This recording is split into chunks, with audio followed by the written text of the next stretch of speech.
Afternoon. Father Charles Browning here from the Chapel of St. Andrew, and it is a very special time of year. It is springtime, and that means two important things. The first, baseball season is back, and the other is Holy Week. Which one do we think I'm going to talk about today? Holy Week. Here at the chapel, we celebrate a lot of the days that we have for the full week. We have a number of offerings of things going on. So I wanted to walk you through some of them and talk a little bit about what they are. So Holy Week begins this upcoming Sunday, April 9th, with the feast of, or the celebration of Palm Sunday. Now, Palm Sunday is a really cool event where we commemorate Jesus' triumphal entry into Jerusalem. And it begins with a service known as the Blessing of the Palms. So we have green palm trees, palm fronds that we hold up, we bless, and then we carry those in procession in the church. In most cases, in most churches, as it is with us, we begin that service outside. And then we process into the church. We do what's called a festival procession, where we do a big figure eight procession with the church. The whole congregation's invited to participate and all that. It's this big triumphant moment for the day that really quickly turns into a more solemn moment for the service, because then we have what's called the reading of the Passion narrative. What that means is that we will read a very long section of one of the Gospels. This year is a Matthew year, so we'll read it from the Gospel of Matthew, where it's a bit of a dramatic reading, where people read different parts, but it covers the full events of Jesus' crucifixion, his arrest, his trial, and his death, and ultimately his burial, all done in one time. So it begins a little foreshadowing of what's all getting ready to happen for the whole week ahead. And so Palm Sunday kicks that off. That's then followed by Holy Monday, Holy Monday, Holy Tuesday, which is traditionally when you have the Chrism Mass, which we have in this diocese down at the cathedral in Miami, where we go and get all of our new oils blessed for the coming year.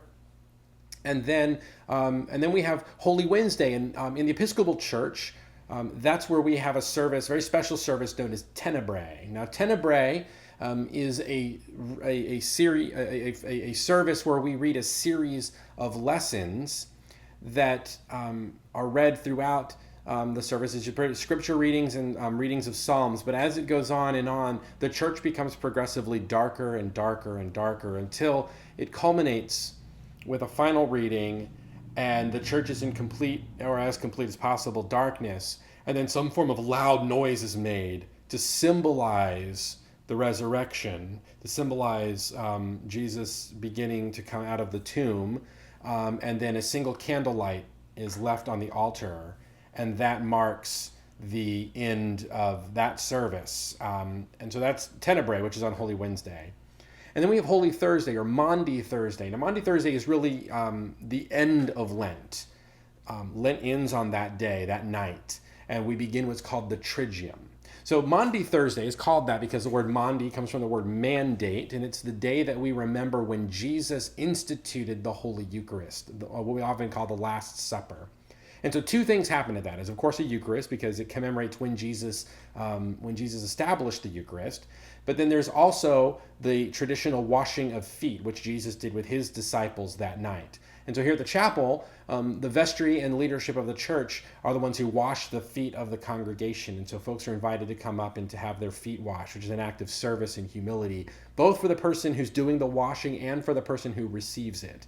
And so it's a really special time. Maundy Thursday is a very special service. It concludes in silence, and that kicks off what we call the all-night prayer vigil in what's called the garden, or the altar of repose. So the small chapel altar is dedicated as an altar of repose. And what we do there is where we bring the consecrated bread and wine out of the tabernacle. We set that on the altar. And then throughout the night, for the full, from the end of Maundy Thursday all the way to the beginning of the Good Friday services, people are in prayer. And it challenged folks to stay 1 hour at least in prayer, to come and sign up and to do all of that. And that, of course, commemorates Jesus' time in the Garden of Gethsemane and his prayers before his arrest, where he challenged his disciples, Peter, James, and John, whether or not they could stay awake 1 hour with him in prayer. And so that's the thing that bridges Maundy Thursday with Good Friday. And then Good Friday begins in the afternoon with a service with its own special service where we commemorate the crucifixion of Jesus. The Passion is read again. A shortened version of the Passion is read again. And then we focus on that, and then we often have what's called the Stations of the Cross.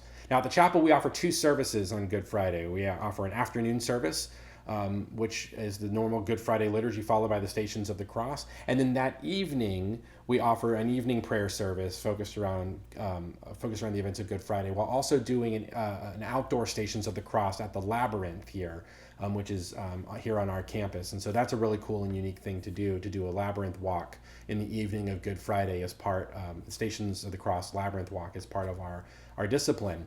And so that's Good Friday. Holy Saturday is usually a quiet day. It's meant to be a quiet day, a day of reflection. There is a prayer service that morning that we usually offer with the Altar Guild, who will be there setting up for Easter Day. And that's a day where churches are doing a lot of preparation, getting flowers and stuff put up, cleaning all of the brass and silver, making sure all the vestments are in order. We do some training with our readers and things for the Great Easter Vigil. But one of the other things that we do at the chapel is there is a little bit of a celebratory thing, kind of a foreshadowing of Easter, where we do an egg hunt and a ladybug release. And this is something that we do partnered with St. Gregory's Church in Boca Raton. And that begins in the late afternoon, 2 o'clock or so. And so that's something that we do. Sunday is the day for us. That's when we have our Great Easter Vigil, which begins at 6:30 in the morning. Now, a lot of churches do their vigil Saturday evening. The custom traditionally in the church is that the Easter acclamation, "The Lord is risen, the Lord is risen indeed. He is risen, the Lord is risen indeed," is said at the stroke of midnight. And that's a lot of churches do that. But we have found that this works as a beautiful sunrise service, which is a very rich tradition in American Christianity to have a sunrise service on Easter. And so our sunrise service is the Great Vigil of Easter. Begins outside in darkness in the early twilight. I mean, there's maybe just a hint of blue in the sky. Where we kindle the new fire. We process by candlelight. We do a series of readings by candlelight inside the church. And then the lights come on in a very dramatic moment when we make the acclamation. But that happens as we start seeing the light gradually increase inside the church. And we have this beautiful church with these beautiful clear glass windows, as well as our gorgeous stained glass windows in our chancel. And so it's such a dramatic and beautiful thing to do it when we do it with a good, proper east-facing church. So as the sun is creeping up the horizon, it gets brighter and brighter. And honestly, 7:30 in the morning is the most brilliant sunlight inside that church. And so it's just amazing to have that as our moment to celebrate the resurrection, is when we have this gorgeous sunlight beaming through the windows. And so it's the best service of the year, as far as I'm concerned, the service that our prayer book is built around. And so that's the one. If you're going to come to anything during the Triduum here at the Chapel of St. Andrew, come to the Easter Vigil, 6:30 a.m. Just an incredible experience to be a part of. But then we also have our normal 10:30 a.m.